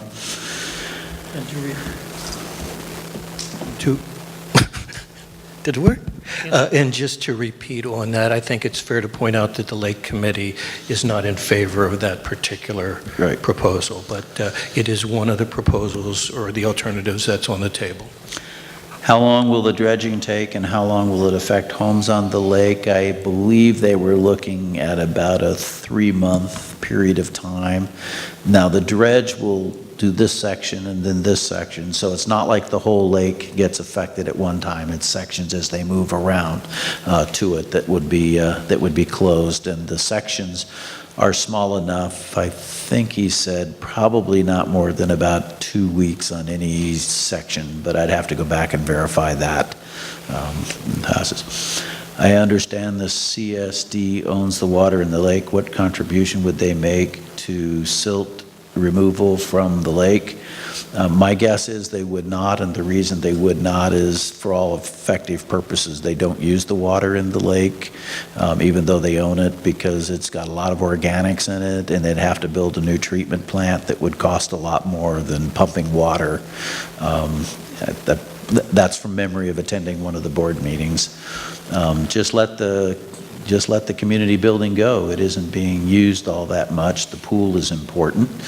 Again, you know, when you have a host of amenities, not everybody uses every amenity, but every amenity does get used. So if you want to gore the ox of the community building, why not the golf course? Why not the equestrian center? Why not the ball fields? I mean, if you go by, does a majority of the people use every amenity, then every amenity will be closed, because a majority of the people do not use every amenity in the process. And that's kind of what the law says, that people bought a package and they're entitled to that package of amenities.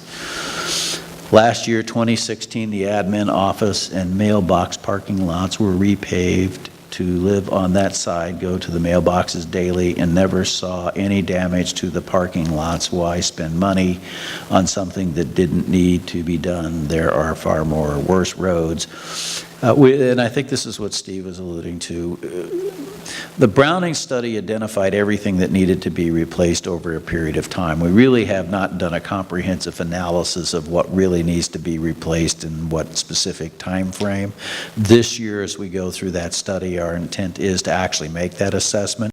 So this road does need to be fixed this year, kind of a decision, but this road actually is in good shape and it could wait for 4 years. We'll be actually starting to make that kind of assessment, which I think several people actually from the audience have said we need to do that prioritizing in the process, which I agree with. In the past, with the proposed Greenview building, there were going to be a bundle tie tennis courts in the project. Is that still in your sights? What was that? It says going up bundle the tennis courts in the project. I don't know if that means reconstruct the tennis courts. There had been, as part of the idea of the Hartman building, there had been an idea of once that building in its present location would not be there anymore, it would allow the opportunity to reorient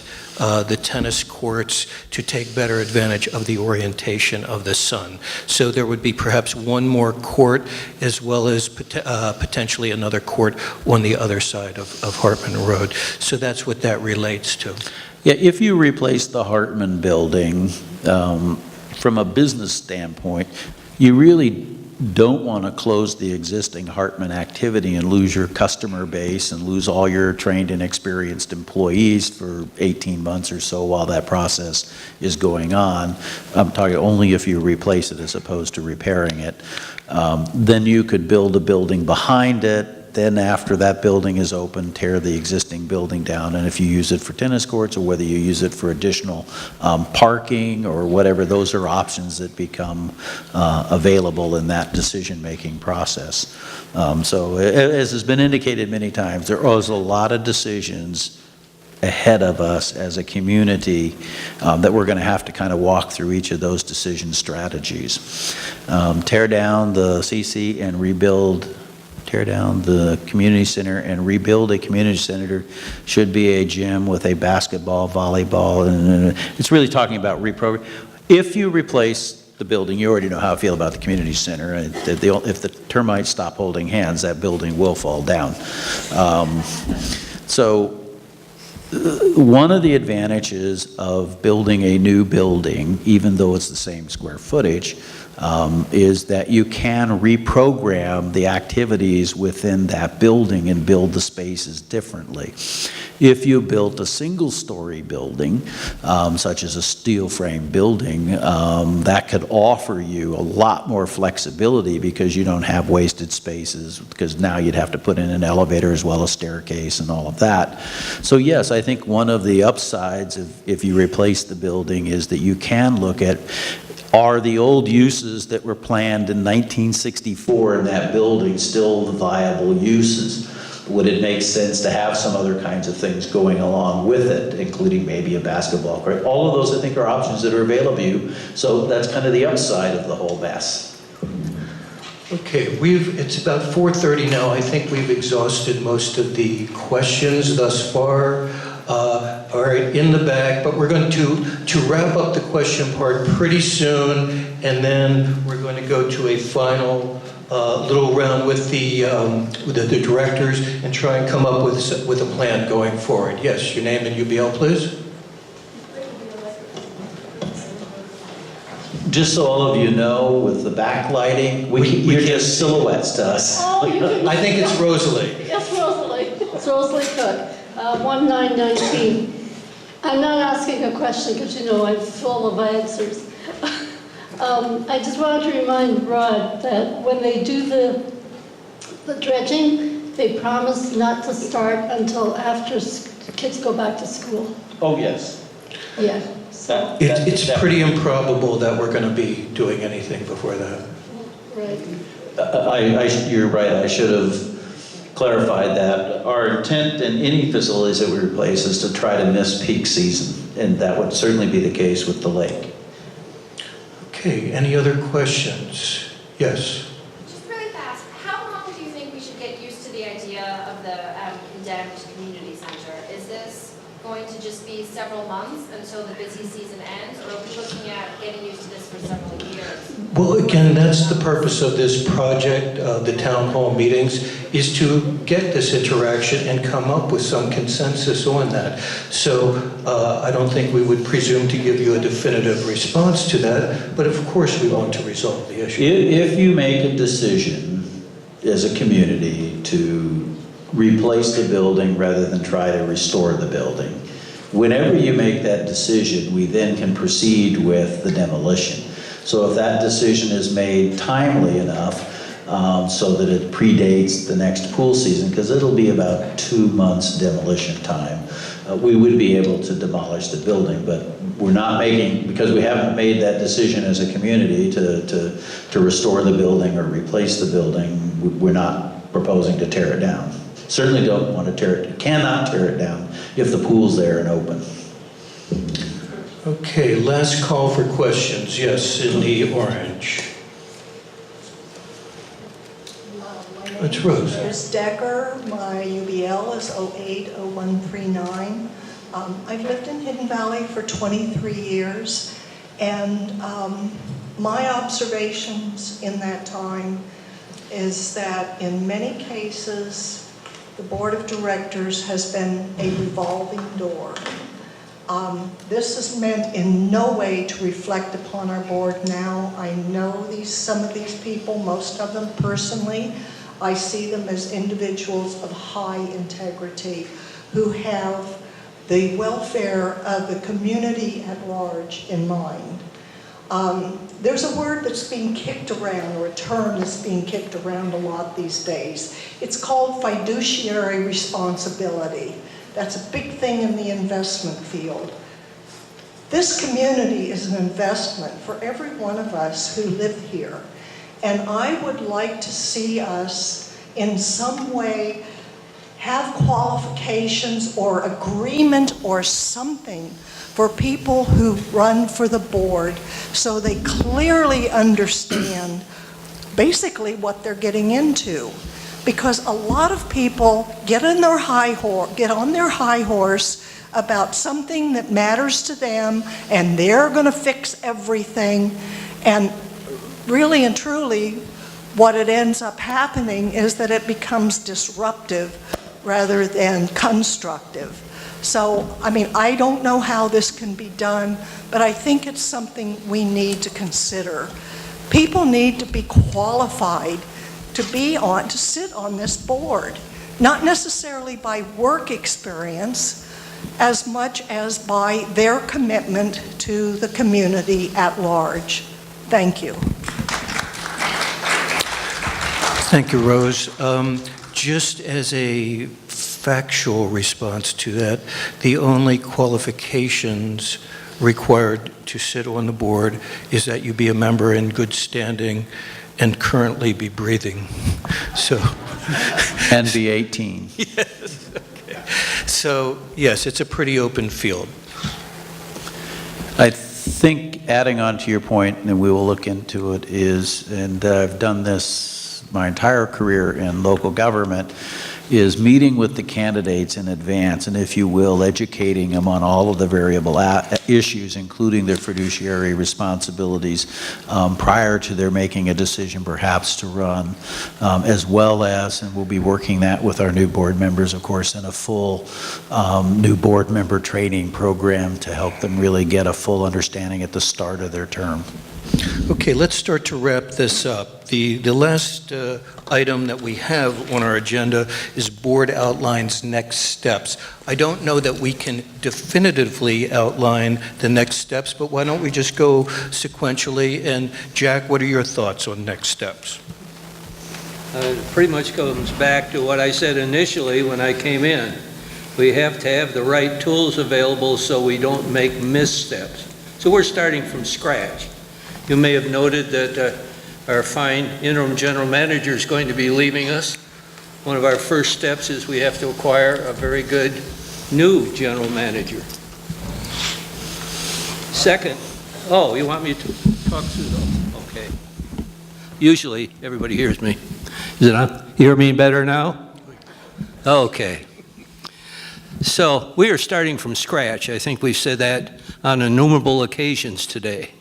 And one of the first steps, as I just said, is to, unfortunately, have to replace our very fine interim general manager who is going to be leaving us. We are working right now to acquire that new general manager. Just so you know, we hope there will be no lag between the time that Rod leaves and the time our new general manager comes into place. Step one. Step two, from what I said earlier, we have not really had a plan. We've not really had objectives established for the community. So we have to start with a mission statement. We have to start with objectives.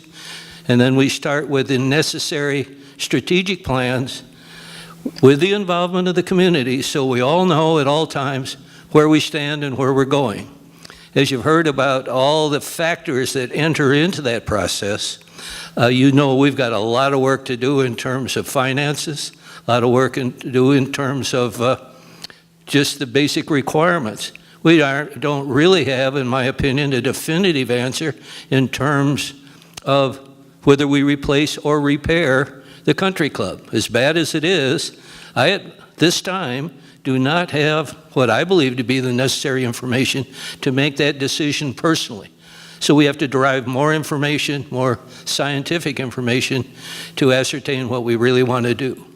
Then we have to prioritize all of the things that we've been talking about here today. What comes first? What's in the most dire straits based upon your input, your needs, and all the scientific work that goes into it. So this is a long-term, laborious process. Nothing is going to happen overnight. I just look at the things I agreed to take on today, and instead of working 30 hours a week, I'm probably going to be working 80 hours a week to facilitate those initial steps. But I will say to you personally, I'm available always. All you've got to do is call me. If you've got something to offer, I want to hear it, and I will always tell you, I will always get a response for you. I may not be able to give you a definitive answer the day you call, but I will get back to you. So that is what I see ahead of me, and it's going to be a very long, difficult process.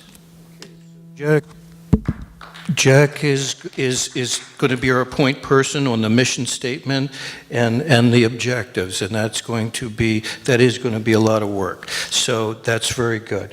Bruce, what are your thoughts? I'm in agreement with Jack. I think that was well said. I think the only part I'm in disagreement is I'm already reached the conclusion that the community center does need to be rebuilt, but I think that's a good outline of a path forward. Okay. Steve? Well, that makes us all uniquely individuals. I disagree with the whole option that has been presented. Is going to take us a long, long time. I sit here and I listen to, and I appreciate the fact that we do need member input. However, though, what I am seeing is bureaucracy. I'm from a corporate environment, and my attitude is if it's broken, fix it. And so my first inclination when we discovered that the community center was no longer able to be occupied, and from the pictures that I've seen, I see that there's very little option other than a tear down. And so my next step to that was tear it down. Let's get rid of it so that we can make plans to put in a new building in place. Based on what I'm hearing, and the long-term result of that means that we're going to be sitting here again next year talking about the same thing. So if you ask me personally, I think we should come to a conclusion relatively soon, within the next 30 days, to determine what to do with this building. Then after the pool season, so that we can have those people that want to use the pool have that ability to do so. But shortly after the season is closed, we need to know what we're going to do with that building. And there's an 80 to 90% chance that the tear down is the most logical solution. Tear it down, in the meantime sit down and make plans to build us a new community center as quickly as we possibly can within the designated funding available. Thank you. Mike, your thoughts? Are we there? Yeah. I have a couple thoughts. One is, like Bruce and Steve, I'm pretty heavily leaning towards the idea of tearing down the community center. From a practical standpoint, if we have I think we have decided and accepted that it is a priority to have a swim season, a pool season this year, and therefore the earliest possible start time for demolishing the building is after the pool season. Now, that doesn't mean we need to wait until after the pool season to make that decision. And it doesn't, and once that decision is made, there's going to be some lead time involved in getting permits and getting estimates and all the machinery that you have to go through to tear down an 8,000 square foot building. You all know what's up there. It's before the wrecking ball hits it, there's still some homework to be done. So that's one thought that I have. Another thought is that I think making that, I agree that making that decision as soon as possible is a high priority. And right up there with it is as quickly as we can manage it, a clear definition of how much we think we can afford to spend on all of these buildings, and in what, if we actually, if we are obligated to replace the amenity that we tear down, then when we tear down the building, we're essentially saying we need to rebuild it as the first priority. So it seems to me that those two decisions are tied together.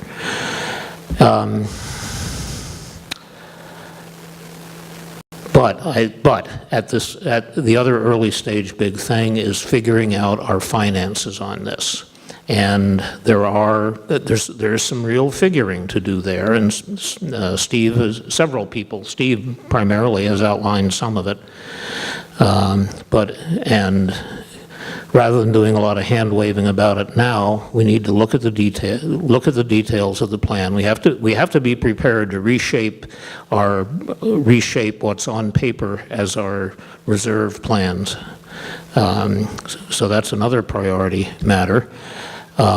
We are going to need to figure out some way to get feedback from the community on this decision about about what to do with the community center in a short time. If we're going to make a decision in a short time, we need your feedback in a short time. And I'd like to conclude my sermon by going back to one of the questions that was asked on one of the cards, which I stole from Rod over here. The question was, how can we be reassured that the board will honor its fiscal responsibility to spend our money widely, meet the needs of current population, keep costs to a reasonable and fixed amount? What you guys have done today by coming is one of the steps of this. I wish, even with everybody that's left so far, we never see this many people at a board meeting. And if you, it would be really great. And one of the things you can do is to come to board meetings and what do we say? We say eternal vigilance is the price of liberty. It's every part of the one of the ways to be reassured that the board will honor its fiscal responsibility is come to meetings, follow what's going on, and hold our feet to the fire. Thank you. Very good. Okay, I would say that I think we've had several at least saying that they feel that the community center should be the first project. I think that there's a very compelling case for that, given the fact that it currently has a red tag on it. So I think it's pretty hard to suggest that anything else should be addressed before that. As I said, this is not things that we can do in parallel. We're going to need to do them sequentially. If that is indeed what is going to transpire, then the idea of getting the building torn down prior to the winter makes a lot of sense. I go back to the idea that I would like to see eventually the decisions go to the members, but it needs to be understood that we don't have the luxury of saying, would you like to wait 10 years and save up? Those options are off the table. So what we will be presenting to you, if indeed we go that path, is some alternatives. But they will require, so in other words, all right, are we going to rebuild the community center? And to what degree, what are we prepared to pay for that? What is the community prepared to pay for that? And how do we fund it prudently and appropriately? And I think those questions need to be built in. So in other words, there's not going to be a wonderful option that says, get a lottery ticket or something like that. We are going to have to make hard decisions because the money to finance this is going to be coming from you. I think you have every right to have a say in the matter, but doing nothing is not among them. So that would be where I am personally headed at this time, or what I believe makes the most sense at this time. As for next steps, I would like to see if we can get a survey capability as soon as possible, because we really do need to have a measurable way to get feedback from the community. You all here have been great. You've been here the whole day, but you're still a very small subset of this overall community. Everybody who owns a property has an equal vote and, frankly, an equal say. I think we have to try to solicit that and get the greatest amount of feedback that we can potentially get in order to help guide our decisions into what we do subsequently propose, so that we have a baseline feeling that we have heard the community and we're trying our best to be responsive to that within the bounds of our requirement to act as a appropriate fiduciary. So that's how I see it. I think we had a rough plan for future town halls. Nothing is set in stone in that, but I think, what's this, June 5th or so, or 6th? I think we roughly had a plan roughly for mid-July. So in the interim, we will take the information that we've gathered here, try to work on it, try and fine-tune it a little bit, and hopefully send it back out as a report on what transpired here. We do have the YouTube or the video. Generally speaking, it takes about a week or so to get it uploaded or something like that. But everyone who truly cares, if they couldn't make it here today, everyone who truly cares, if they're willing to hit YouTube, they too can be as fully informed as possible. And that is, as Mike alluded to, a very important part of the process. So I think with that, we can conclude this town hall. Thank you all very much for being here. And we will continue this process in roughly mid-July or so. Thank you. This gentleman just wanted to thank Rod. Very, very good. Thank you, sir. Thank you. And in the back, yes, sir? Yeah, I was just wondering if there was any way, any kind of a decision as to what they think our Duke is going to go out and pay. They're in the views, there are projected future assessments that have already been determined with the knowledge that we are going to be dramatically increasing those contributions to reserves. So there is required by law to be a 5-year projection put in the views, which is done every year. It's a projection and nothing more. Unfortunately, suffice it to say that the numbers are already planned to go up and will need to do so in the future. There is let me just add to that answer that these projections can be found in the November issue of the Views. So the November 2016 issue has the most recent ones, and those views can be found online on the website. You should be able to see that issue of the Views through the hvla.com website. Do you need help putting these chairs away? No, we have those, yeah. Ladies and gentlemen, thank you very much. Appreciate it. Thank you all. Just for the record, on the padded chairs, these are the school district's chairs.